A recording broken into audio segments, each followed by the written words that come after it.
ടെക്ട്രിപ്പിൻ്റെ മറ്റൊരു വീഡിയോയിലേക്ക് സ്വാഗതം. ഞാൻ ഇന്ന് വന്നിരിക്കുന്നത് ഞാനൊരു GoPro 9 ഞാൻ എടുക്കുകയുണ്ടായി. അപ്പോൾ അതിൻ്റെ അൺബോക്സിംഗ് ഒന്നും ചെയ്തില്ല. കാരണം എന്താണെന്ന് വെച്ച് കഴിഞ്ഞാൽ അൺബോക്സിംഗ് വീഡിയോ ഒക്കെ നിങ്ങൾ ഒരുപാട് കണ്ടിട്ടുണ്ട്. അപ്പോൾ ഞാനത് ഉപയോഗിച്ച് തുടങ്ങി. ഞാൻ വ്ളോഗൊന്നും എടുത്തില്ല എന്നേ ഉള്ളൂ. ഇപ്പോൾ ഞാൻ GoProയിലാണ് ഷൂട്ട് ചെയ്യുന്നത്. എനിക്ക് പേഴ്സണലി എനിക്ക് ഇഷ്ടപ്പെട്ടു. ഞാൻ നേരത്തെ ഒരു GoPro 9ൻ്റെ ഒരു വീഡിയോ ചെയ്തിട്ടുണ്ടായിരുന്നു. അതിൻ്റെ ഏറ്റവും എന്നെ ആകർഷിച്ചത് എന്ന് വെച്ച് കഴിഞ്ഞാൽ അതിൻ്റെ ഫ്രണ്ട് സ്ക്രീനാണ്. അപ്പോൾ അതെന്നെ വല്ലാതെ ആകർഷിച്ചു. കാരണം അതിൻ്റെ ഏറ്റവും വലിയൊരു പോരായ്മ എന്ന് ഞാൻ കണ്ടത് അതിൻ്റെ ഫ്രണ്ട് സ്ക്രീൻ ഇല്ലാത്തതായിരുന്നു. കാരണം നമ്മൾ ഒരു വ്ളോഗറെ സംബന്ധിച്ച് ഒരു വ്ളോഗ് ചെയ്യുമ്പോൾ പുള്ളിക്കാരൻ്റെ മുഖം അല്ലെങ്കിൽ ബാക്കിലുള്ളതൊക്കെ കണ്ടിട്ട് നമുക്ക് ചെയ്യാൻ സാധിക്കുന്നത് ഏറ്റവും വലിയൊരു കാര്യമാണ്. അപ്പം അതാണ് ഏറ്റവും എനിക്ക് വലിയൊരു അഡ്വാൻറ്റേജായിട്ട് അതിൽ തോന്നിയത്. പിന്നീട് വന്നത് ഇതിൻ്റെ ബാറ്ററി ഇച്ചിരൂടെ അവർ ലൈഫ് കൂട്ടിയിട്ടുണ്ട്.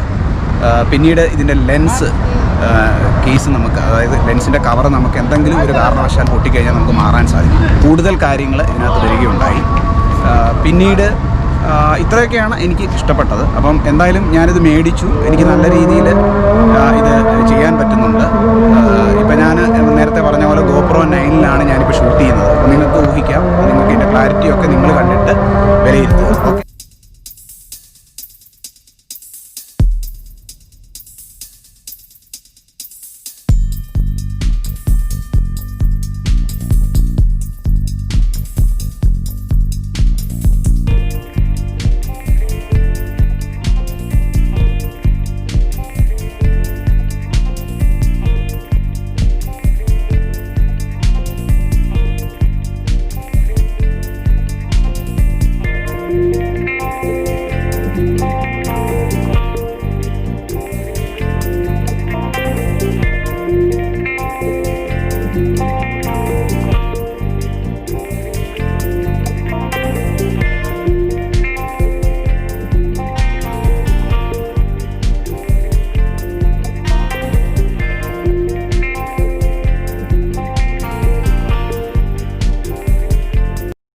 അപ്പോൾ നിങ്ങളിപ്പം കുറച്ച് വിഷ്വൽസൊക്കെ നിങ്ങൾ കണ്ടു.